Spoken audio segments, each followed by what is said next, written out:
Hey,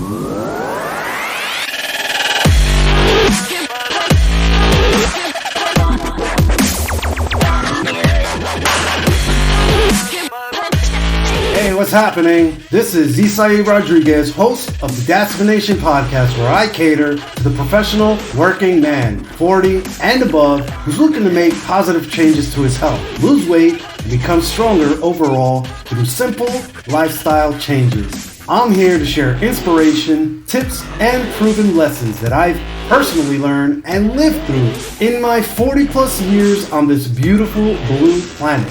So today we'll start the discussion off with 6 science-based tricks to motivate yourself into productivity in our first segment, and then we'll move on to our second segment and talk about how to turn ordinary core exercises into full-on ab-sculpting cardio workouts. Before we get into that, if you'd like to continue the conversation, then get on over to podcast.dasvination.com/VIP to get on the VIP Insiders community, where I share more entertaining, behind-the-scenes stories, tips, and hacks that'll keep you feeling younger each and every day. That's podcast.dasvination.com/VIP. Again, that's podcast.dasvination.com/VIP.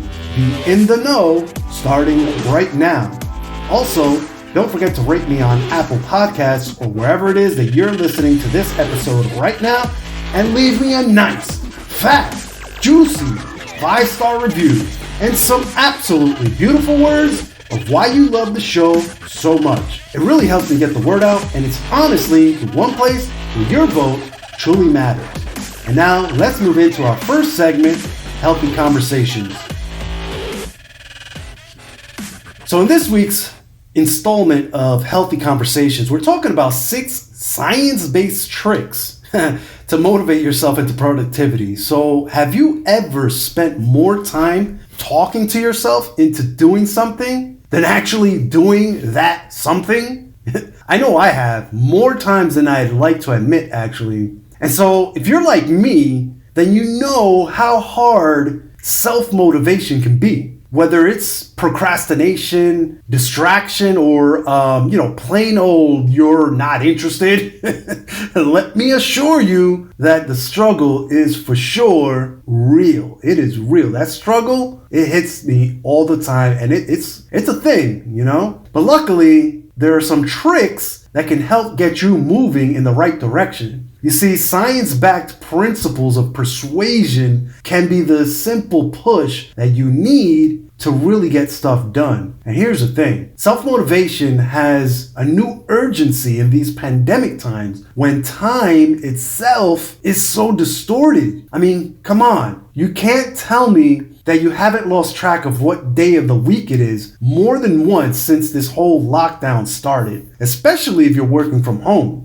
And if you truly haven't experienced this, like if you truly have not lost track of the days because of some system that you're using, then please, by all means, drop that in the comments right now, because I want to know, and so many of us need to know. You know what I mean? Like, a lot of us need to know your secret, because here's the thing. Many of us are missing the cues and structure found in a typical workplace. And that being said, anything small that you can use to get yourself going can be super uber helpful. So go ahead, drop that in the comments. Let us know your secret if you have one. I'd love to hear them. Let's share the love. But if you find yourself struggling to get shit done, as I find myself so often, then you might want to try one of these 6 tricks that are backed by science. Now, the first trick is, just 5 to get started. Now, here's what I mean. When you're trying to persuade someone to do something, one tactic of persuasion is to make it simple for them. You're not trying to change their mind. You're simply trying to make it easy for them to say yes. So try using this simple science-backed technique on yourself by agreeing to do just 5 of something it is that you need to do just to get started, Not only is it simple and a realistic goal, but it gives you the illusion of it being easy from the get-go. well. So you essentially reprogram your brain to say, oh, I can do that. That's simple, that's no problem there. So here's a few examples, like just make 5 calls to get started, or just read 5 pages to get started, or just send 5 emails to get started, or my personal favorite, just 5 little burpees to get started. Because we have to remember that in most cases, 80% of the problem is simply getting started. So by making that initial step easy, that initial entry point, like if you make that simple, you're not trying to change your mind or convince yourself to do something. You're simply doing what you need to do to get started. And you'll most likely build the momentum to do a heck of a lot more once you actually get started. So the second trick here, that's backed by science, set interim goals. So setting goals is how many of us achieve the things we want the most. But goals in and of themselves, they can also be daunting, when they're way too big, like writing a book or losing 40 pounds, so persuade yourself to get moving by setting smaller interim goals, such as, writing a chapter every week or losing 2 to 3 pounds per week. Something small, something tangible and, easily attained. This will keep you motivated to continue on, because here's the reality. Long-term goals don't motivate you enough, They can be too much, overwhelming, like something you can't wrap your head around. And they'll cause you basically to freak out, But goals that are easier to accomplish can be motivating, And when you see the end of something, you instinctively kick harder to get to that finish line. And now the third item is to make a public commitment. So posting your intentions on social media can also be motivating. It's kind of like holding your feet to the fire, as they say. It gets you moving and into action. And this has to do with the behavioral science that watched people are nice people.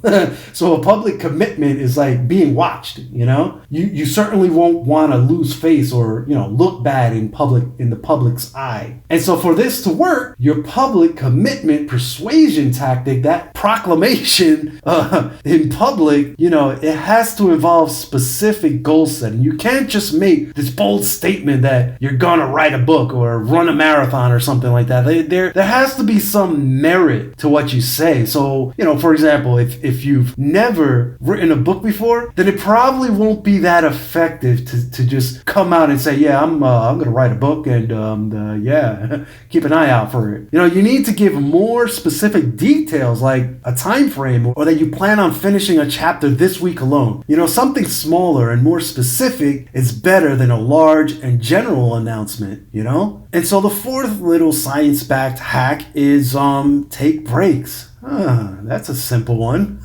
It's another cool trick, though, for getting more stuff done, It's simply to take breaks. Because listen, the brain and body are not meant to work nonstop. They're not, So for whatever weird reason, we have this idea that powering through is the best way to get stuff done, as if it were a sign of our worthiness. But we've got it upside down, fellas. And we believe that amateurs take breaks and pros don't. And we all want to be pros, right? But this is insane. That's insane. Professional athletes know that taking breaks, that doesn't mean you're straying from great performance. They know that it's actually part of the performance. Simply put, your drive to get more done will increase if you simply take a walk outside every afternoon. Think about that. Go out for 5 or 10-minute walks with someone you like talking to about, something other than work.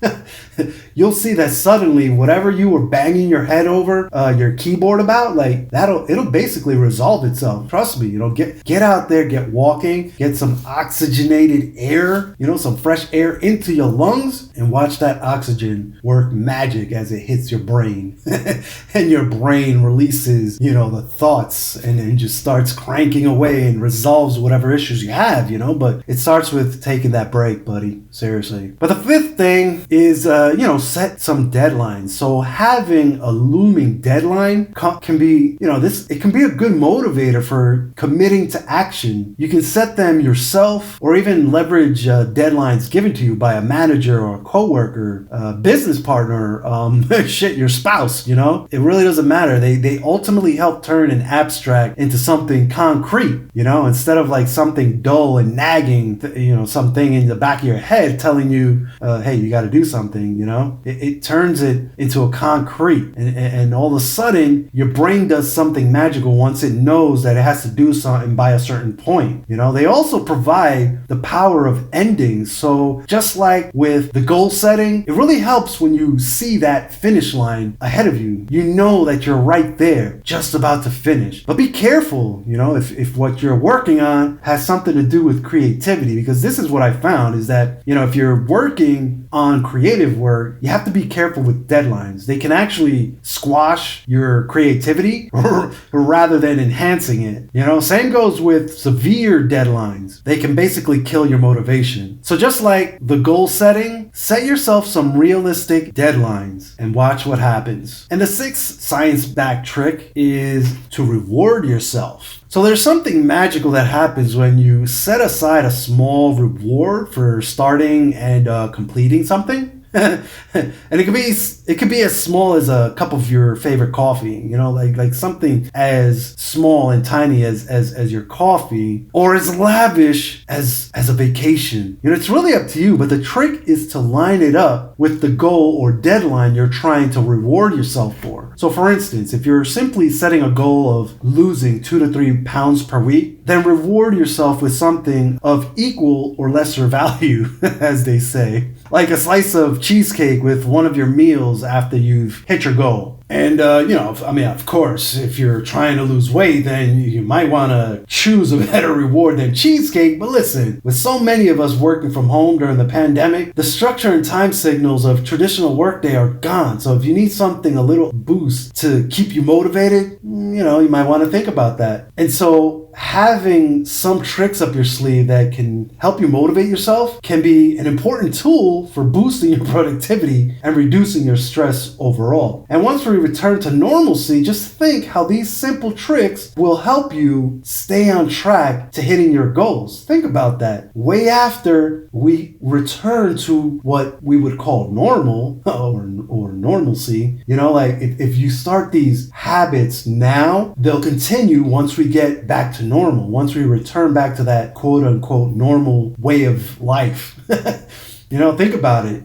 So with that said and done, let's move on to our second segment, Mighty Man. So in this week's installment of Mighty Man, we're talking about how to turn ordinary core exercises into full-on ab-sculpting cardio workouts. Yeah.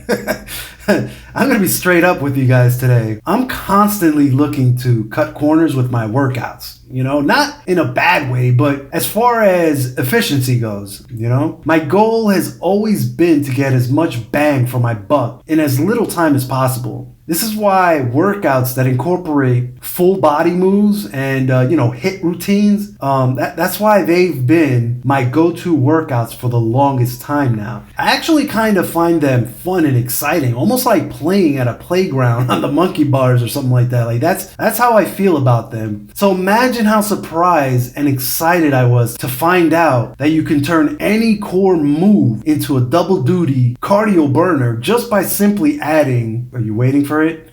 Just by adding weights. Yeah, you heard that right. You can pretty much turn any ab or core workout into a cardio fat burning session just by adding a tiny dumbbell. And now we're not talking about, we're not talking about 15, 20 pounds. Like that's already way too much. We're talking about anywhere from 1 to 10 pounds. That's it. That's all you need. So basically transforming your crunches into a true strength building and heart rate spiking workout is literally as simple as picking up a set of dumbbells.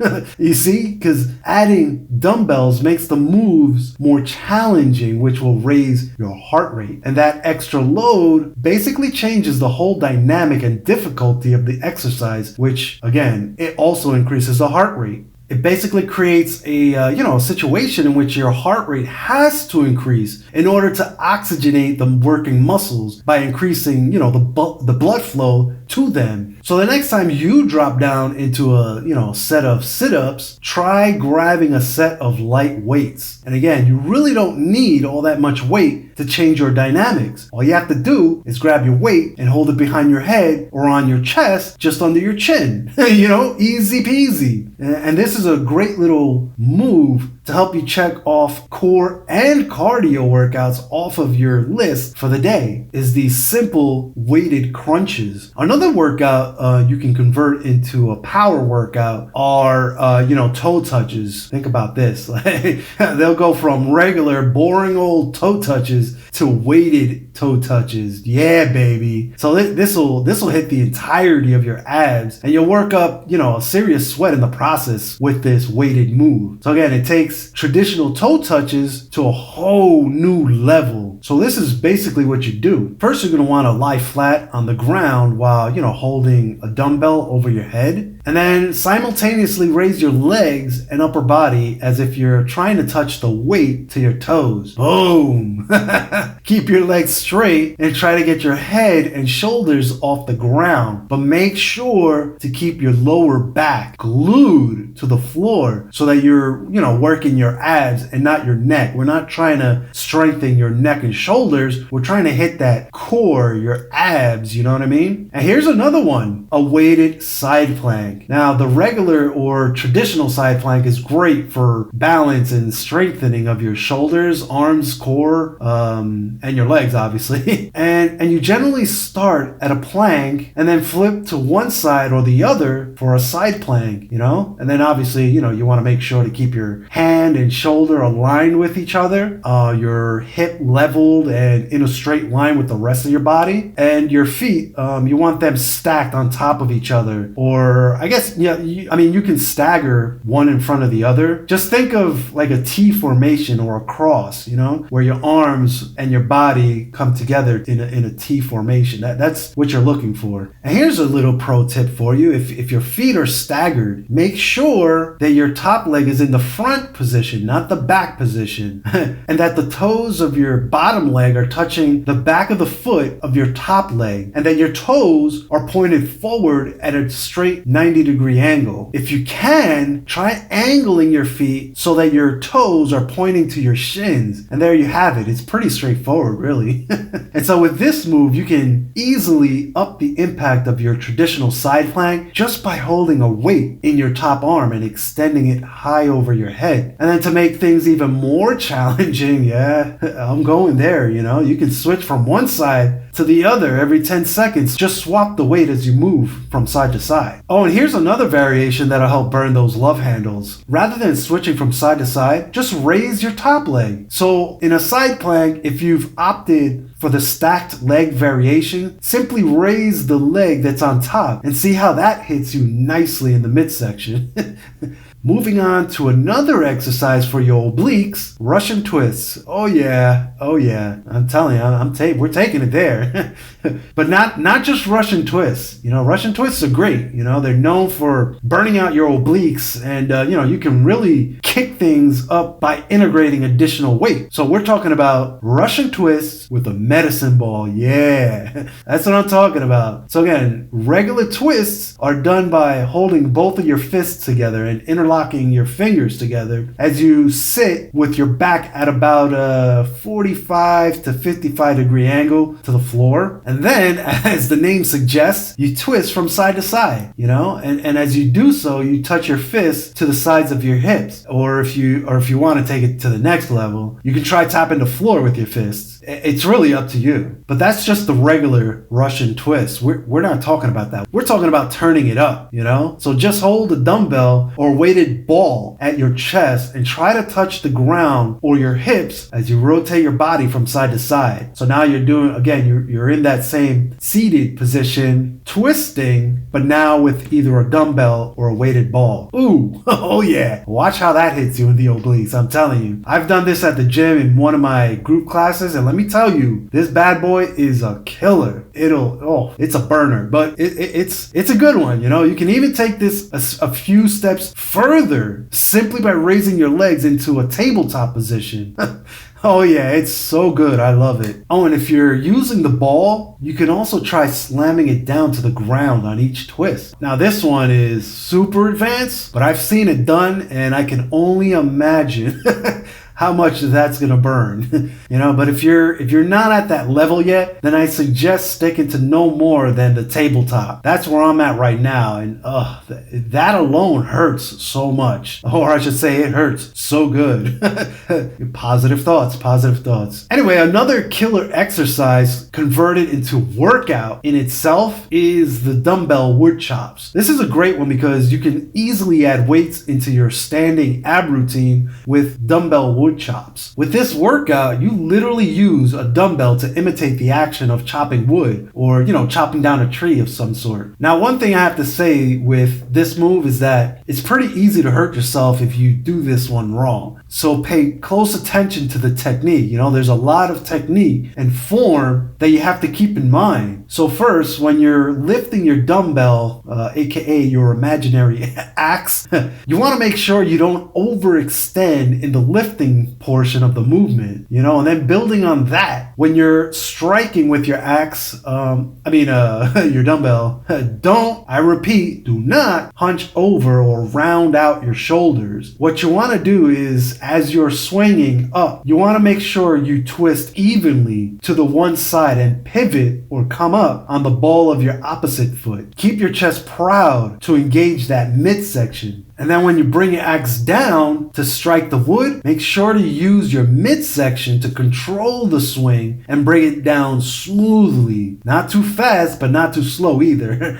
A nice comfortable rhythm is what we're looking for here. So to be clear, we start on one side from your shoulder, let's say your right shoulder, right? And then you're pivoting on the ball of your left foot. And then you swing from that position downward towards your left foot, crossing past your chest with the movement and pivoting from the ball of your left foot to the ball of your right foot. Again, nice and easy, comfortable rhythm from up to down and across, and then back up to reset. And then obviously, you can switch that up from starting up over your left shoulder and ending down by your right foot while being on the ball of your left foot. It's the same movement, just you're starting from your upper left shoulder, coming across your chest and ending down by your right foot. And here's another tip to level up this exercise. So if you want to turn it up to take it to the next level, you can add in a nice stable lunge, or what's known as a split squat. You want to add that to the mix. And so with your left foot out and your right foot behind you, remember to keep on the ball of that right foot. Use your proud chest to help keep your midsection tight. Bring your axe up over your right shoulder and then chop down towards your left side, going over your leg as you lunge down. So again, start at the top right, start lunging and chopping at the same time, and ending your chop with your axe over to the outside of your left leg, and then bring it all back up to reset the movement and continue on from there. This is a great little intense workout right here. I got some really good feedback from all of you on the video I shared where I demonstrated this movement for you, and you all agreed with me that this move here really hits your obliques and lower abs as well as your upper body, and definitely leaves your heart pounding. So I'm glad you enjoyed that. You're welcome, guys. But moving on to the last movement I have for you today is a simple yet very effective low plank weight transfer. So if you're bored with with your basic planks, this rendition of a plank is just what you need. It's just what the doctor ordered. So first you start from an elbow plank and place a weight in between one of your hands. Use that one hand at a time to drag the weight across your body from one side to the other. So if you're starting with the weight weight in your right hand, simply take the weight and place it gently on your left side and return to your low elbow plank. Then grab the weight with your left hand and simply place the weight on your right side and return to your low elbow plank. Simple, simple, simple, yet super effective at burning up your midsection, your shoulders, etc. I'm telling you, you'll definitely feel this one in your core and your abs after your workout. And because this is a cardio abs workout, you'll definitely notice how fast your heart is beating by the end of the workout. Boom, win-win. Efficient workouts you can do anytime, anywhere. And if you don't have actual dumbbells, you can pretty much use anything as a weight. We're not building up to be like Arnold Schwarzenegger in his prime or anything like that. Like that's not our goal. We're just trying to make our workouts more efficient and maximize the time, the little bit of time that we spend or the little bit of time that we have, and it's so that we can get the results that we want, So you can use anything from different sized cans of soups all the way up to a small toolbox, And if you think about it, these odd replacements for weights are actually better because in real life, think about it, these are the types of things you'll be lifting. So why not practice lifting them in a controlled manner, in a controlled environment, right? Something to think about. There's no excuses, my friends. Well, anyway, with all that said, that's it, you guys. That's my show for today. I hope you found some valuable information here. And if nothing else, I hope I've entertained you for a few minutes and was able to bring you a little manly sunshine to your day. Thanks for taking some time out of your day to listen to me. It's very much appreciated. On next week's episode, we'll be talking about protein powder. Does it actually work? So you definitely don't want to miss out on that. And if you'd like to continue the conversation with me, then get on over to podcast.dasmanation.com/VIP to get on the VIP Insiders community where I share even more raw behind the scenes stories, tips, and hacks that'll keep you feeling younger and younger each and every day. That's podcast.dasmanation.com/VIP. Again, that's podcast.dasmanation.com/VIP. Be in the know starting right now. Also, don't forget to rate me on Apple Podcasts or wherever it is that you're listening to this episode right now and leave me a nice, fat, juicy 5-star review and some absolutely beautiful words of why you love the show so much. It really helps me get the word out, and it's honestly the one place where your vote truly matters. Until the next chat, take care now. Bye.